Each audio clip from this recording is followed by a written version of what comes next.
narasi-narasi yang membantah itu baik dari Mahfud maupun dari Jampidum atau Jaksa Agung kan udah nggak bisa dipercaya lagi oleh publik. Damar Mustikasari, iya betul, itu dia yang paling tidak adil itu kan tuntutan terhadap Icat. Ini kan tadi juga Kang Asep Iriawan bilang kalau seandainya JPU tetap tidak merevisi, berarti kan bola panas ini ada pada hakim. Mungkin nggak hakim menjatuhkan hukuman maksimal karena semua unsur terbukti gitu. Jadi tuntutan hukuman seumur hidup, mungkin nggak hakimnya menjatuhkan hukuman mati gitu kan maksudnya Kang Asep. Mungkin nggak nanti Icat yang 12 tiba-tiba menjadi 4 atau bebas, lalu mungkin nggak yang 8 gitu jadi 20.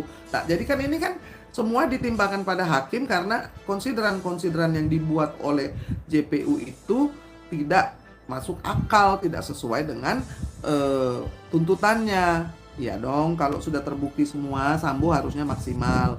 Lalu juga tidak diakuinya Icat sebagai justice collaborator itu akan menjadi masalah kalau menurut saya. Bukan hanya masalah memicu kemarahan dan kekecewaan kita, tapi menjadi masalah karena lembaga baru seperti LPSK itu dilecehkan oleh Jampidum dan JPU gitu. JPU termakan Luies, Lucia, Lapo dapat 2 Cinta, betul. Wewetu, Rizky, Kopling.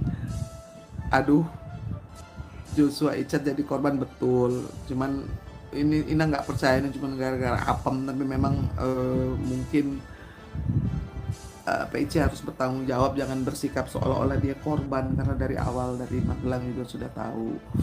Dues negara siapa, Amora Puspita konspirasi.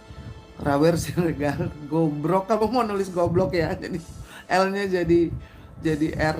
Kalau Sambo jahat sudah jelas, Bu. Kalau tidak jahat kan dia tidak duduk di kursi pesakitan, sayang.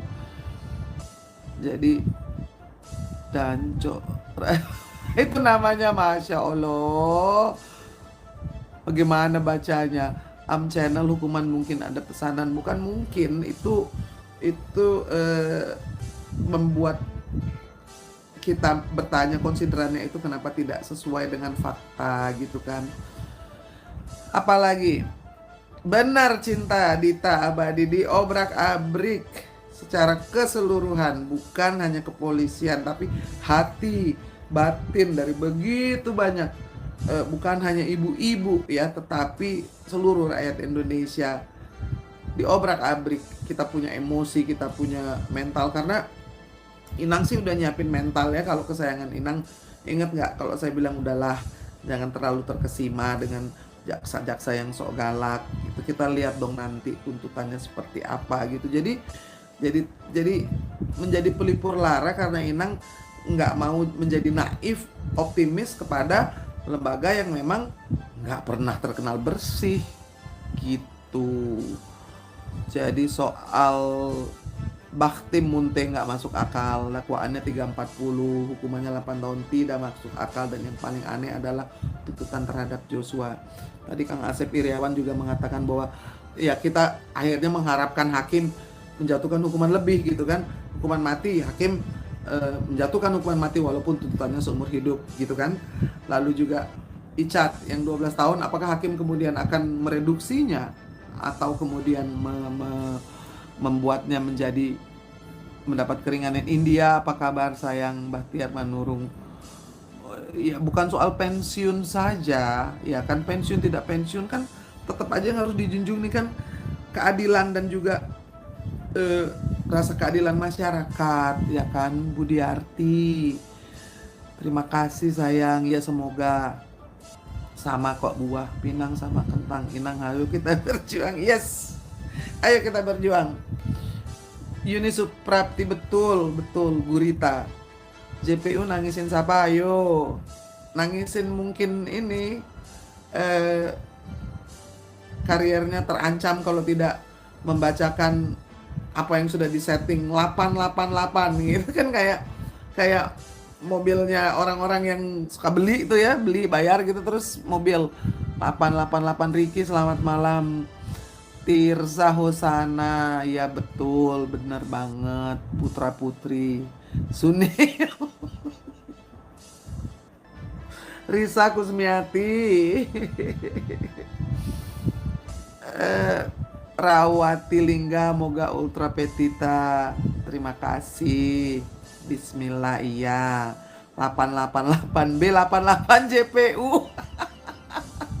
Ada yang mau pesen nggak B88 JPU? Ini juga satu hal soal Reza Indragiri ya. Inang pernah berbincang bahwa tidak mungkin perselingkuhan, juga tidak mungkin. Ini saya juga mau mengingatkan, sebetulnya kalau ditanya kepada Inang, saya lebih cenderung kepada pembungkaman bukan perselingkuhan, karena tidak mungkin juga kenapa harus berselingkuh dengan istri komandan yang juga sudah nenek-nenek. Kalau berselingkuh sama orang yang lebih cantik dari Vera, kenapa? Karena dia punya pacar atau tunangan yang cantik, yang baik, yang setia, dan juga merupakan pariban. Ya, pariban itu dalam adat Batak adalah perempuan yang satu marga dengan ibunya, sehingga itu harus menjadi calon istri. Boru tulang namanya, anak dari paman yang keluarga sudah merestui. Jadi jangan juga terus sampai kepada konklusi ada perselingkuhan. Untuk apa dia berselingkuh dengan seorang nenek-nenek sementara pacarnya cantik jelita. Lalu juga Joshua sudah punya cita-cita menjadi perwira, mau jadi SH. Inang malah ikut mengambil ijazahnya bersama dengan Ito Samuel Huta Barat. Mungkin kesayangan Inang masih ingat ya, bahwa sebetulnya sungguh satu peristiwa yang tidak boleh juga kita lupakan ya, bahwa Joshua itu ingin jadi perwira. Kalau memang jaksa penuntut umum tidak tahu soal latar belakang, kan mestinya bisa investigasi gitu, jangan memberikan tafsir, karena dalam hukum itu tidak boleh ada tafsir-tafsir yang bisa dilakukan kepada sastra, kepada kitab suci, karena ada perbedaan pendapat. Kalau hukum jelas faktanya begini, buktinya begini, lalu juga kesimpulan atau konsiderannya itu harus berdasarkan fakta yang jelas. Sambo naik pinang, hajar si PC Inang. Wah, banyak pantun-pantun buat Inang. Yes, Anggi Rahman. Nur Kordurai, apa itu 8481? Bukan 888. 888 JPU itu nanti mestinya kita beli ya, B88 JPU. Siapa tahu menang 100 triliun. Angka hokinya FS, Dwi yes, kebakaran jenggot takut amplopnya hilang. Semoga Icat. Yes, Rina bener. Ada 2 Rina. Sahatwa Sinaga. Kembalikan nama baik institusi. Nah, gini. Masalahnya ini kan bolanya dilemparnya ke hakim semua, padahal kan kalau kita ini kan seperti estafet ya, bahwa peradilan yang bersih, lalu juga berkeadilan berdasarkan Pancasila, lalu juga yang mengutamakan bukti-bukti di persidangan yang bukan hanya narasi-narasi yang bohong. Itu kan estafetnya dimulai dari penyidikan, lalu kemudian pada kejaksaan dan juga pada hakim. Nah, kalau dari awalnya ini memang tidak sungguh-sungguh, lalu juga di jaksanya juga menuntutnya dianggap tidak adil, masa semuanya harus ditimpakan kepada hakim? Tapi itu yang terjadi sekarang. SK minta Jaksa Agung revisi tuntutan 12 tahun Baradae seperti kasus Valencia. Lembaga Perlindungan Saksi dan Korban LPSK menyampaikan keberatan atas tuntutan selama 12 tahun terhadap Baradae alias Richard Eliezer. Tuntutan JPU dinilai berjarak dengan ekspektasi publik mengingat status Baradae sebagai justice collaboration. Wakil Ketua LPSK Edwin Partogi Pasaribu mengatakan pihaknya meminta Jaksa Agung ST Burhanuddin untuk mau mempertimbangkan guna merevisi tuntutan pidana penjara selama 12 tahun penjara terhadap Baradae. Ada baiknya Jaksa Agung mempertimbangkan untuk merevisi tuntutan tersebut.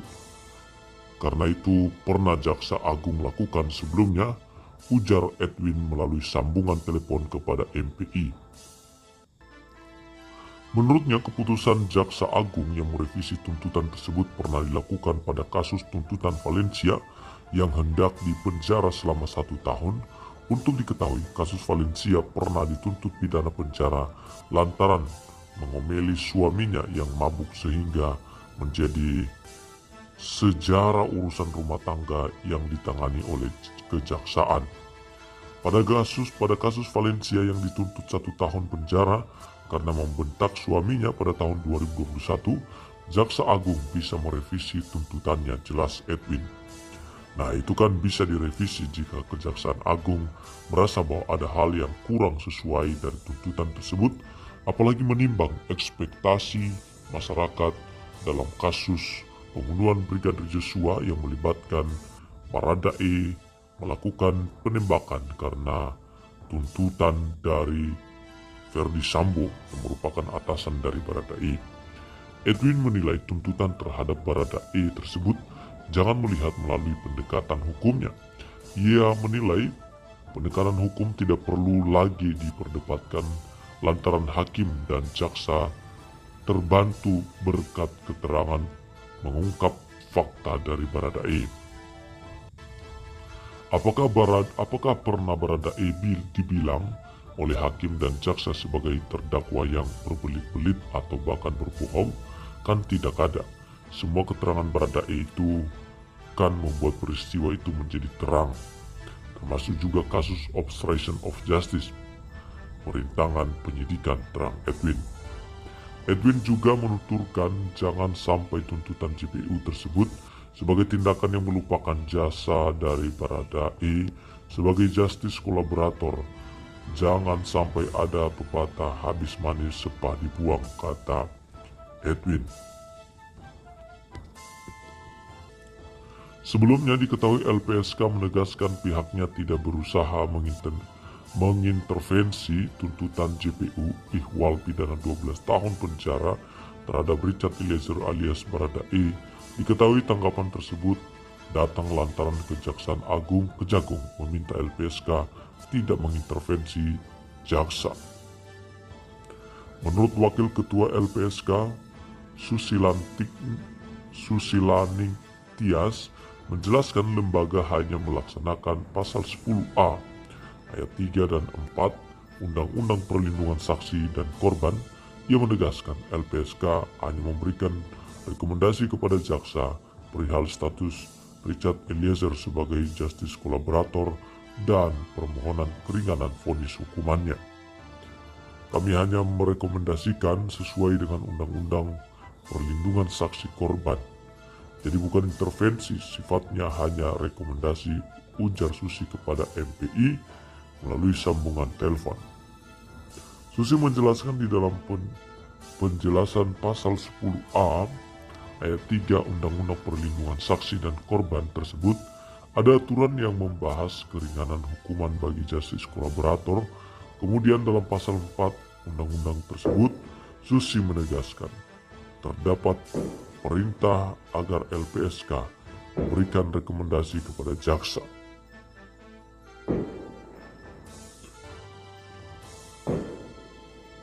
Intinya LPSK melaksanakan kewajiban di dalam peraturan perundang-undangan, jelas Susi.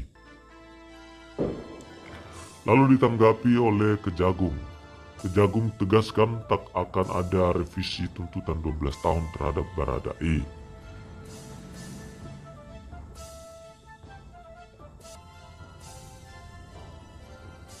Kejaksaan Agung Kejagung menegaskan tidak ada revisi tuntutan 12 tahun penjara terhadap Baradae meskipun hanya terdapat kritik masyarakat, meskipun banyak mendapatkan kritik dari masyarakat, meskipun banyak mendapat kritik atau meskipun Kejagung meyakini jaksa memberikan tuntutan kepada Baradae sesuai dengan pedoman yang dianut Corp by Adiaksa. Masalah meninjau revisi tuntutan RE, kami tahu kapan akan merevisi. Ini sudah benar, ngapain revisi, ujar Jaksa Agung Muda Tindak Pidana Umum Jampidum Kejagung Fadil Zumhana dalam konferensi pers Kamis 19 Januari 2023.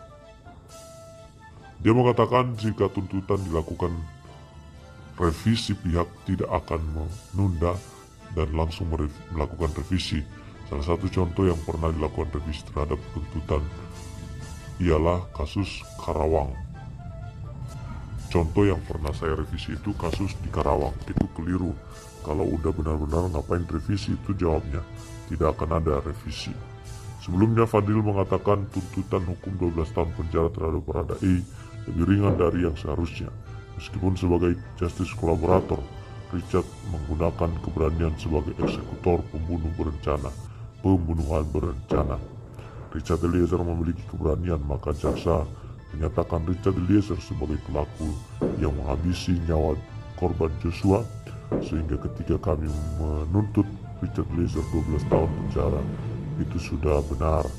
Dia menambahkan tuntutan 12 tahun tersebut sudah dianggap cukup ringan, meskipun Baradae justice kolaborator telah membuka tabir kasus tersebut. Namun jika melihat peran Baradae, dia melakukan pembunuhan dengan menggunakan senjatanya sendiri atas perintah Verdi Sambo. Justru jaksa sudah mempertimbangkan justice kolaborator itu. Kalau tidak mempertimbangkan, mungkin saja lebih dari 12 tahun penjara.